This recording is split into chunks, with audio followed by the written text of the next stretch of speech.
होडाका को देखे थोड़ी शॉक्ड हो जाती है और उसे रुकने के लिए बोलती है, लेकिन होडाका बिना सुने उसका हाथ पकड़ के बस भागता जाता है। लेकिन वो ज्यादा दूर नहीं भाग पाते और दोनों आदमी उसे पकड़ ही लेते हैं। उनमें से एक आदमी होडाका को मारने लगता है और उसे कहता है, तुझे क्या लगता है कि तू क्या कर रहा है? तुम उसे मजबूर कर रहे थे। होडाका गुस्से से जवाब देता है, हमारे बीच एक सौदा हुआ है। वो आदमी उसे थप्पड़ मारते हुए बोलता है। होडाका ये सुन के उस लड़की की तरफ देखता है और वो बस चुपचाप परेशान खड़ी रहती है। तभी उस आदमी को याद आता है कि ये लड़का तो वही है जो हमारे क्लब के बाहर बैठा रहता है और उसे मारने लगता है। होडाका अपने डिफेंस में अपनी जेब से वो गन निकालता है जो उसे डस्टबिन में मिला था और उस आदमी को हटाने के लिए बोलता है, नहीं तो वो गन चला देगा। वो आदमी थोड़ा झिझकता है और उसे बोलता है, मैं इस खिलौने से नहीं डरता। तभी होडाका गन का ट्रिगर दबा देता है और वो उस आदमी को लगने से जरा सी बच जाती है। वो आदमी काफी शॉक्ड हो जाता है, साथ ही होडाका भी कांपने लगता है। उसे नहीं लगा था कि वो गन असली है। वो लड़की होडाका को उठाती है और उसे वहाँ से एक अबैंडन बिल्डिंग में ले जाती है, जहाँ वो उसे डांटने लगती है कि तुमने ऐसा क्यों किया? क्या ये बर्गर का शुक्रिया अदा करने के लिए था? और ये गन तुम्हें कहाँ से मिली? होडाका बोलता है कि उसे नहीं पता था कि ये गन असली थी। उसने इस गन को कहीं से पाया है और अपने साथ लकी चार्म की तरह रखता है। वो लड़की और गुस्सा हो जाती है और उसे कहती है, मुझे यकीन नहीं होता कि तुम ऐसे इंसान निकलोगे।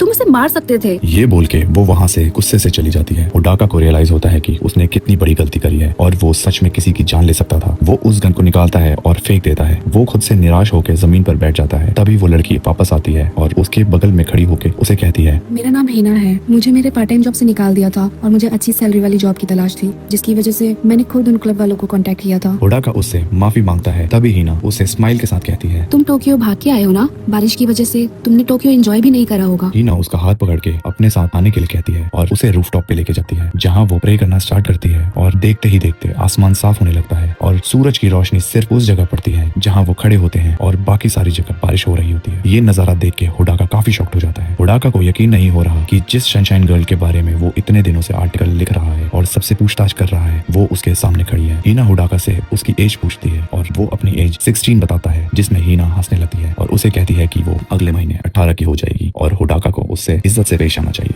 अगले सीन में नात्सुमे होडाका को वो न्यूज दिखाती है कि टोक्यो में लोगों को जमीन पर पानी की मछलियां जैसी अजीब सी चीजें दिखाई दे रही हैं, जो तुरंत इवेपोरेट हो जाती हैं। उसके हम देखते हैं कि होडाका अपनी लाइफ में पहली बार किसी लड़की के घर जा रहा होता है और वो काफी नर्वस फील करता है। हिना दरवाजा खोलती है और उसे अंदर बुलाती है। वो उसके लिए लंच बना रही होती है और उसे बताती है कि वो अपने छोटे भाई के साथ रहती है। हिना होडाका से उसके घर से भागने का रीजन पूछती है, जिसमें वो बताता है कि उसे अपने घर में घुटन होती थी और वापस नहीं जाना चाहता था। होडाका हिना को बिजनेस का आइडिया देता है और उसे सनशाइन गर्ल की जॉब करनी चाहिए, जिसमें वो लोगों को धूप बेचेंगे। पहले हिना थोड़ा झिझकती है, बट बाद में उसे भी ये आइडिया अच्छा लगता है। दोनों इंटरनेट पे सनशाइन गर्ल का पोस्टर अपलोड करते हैं। तब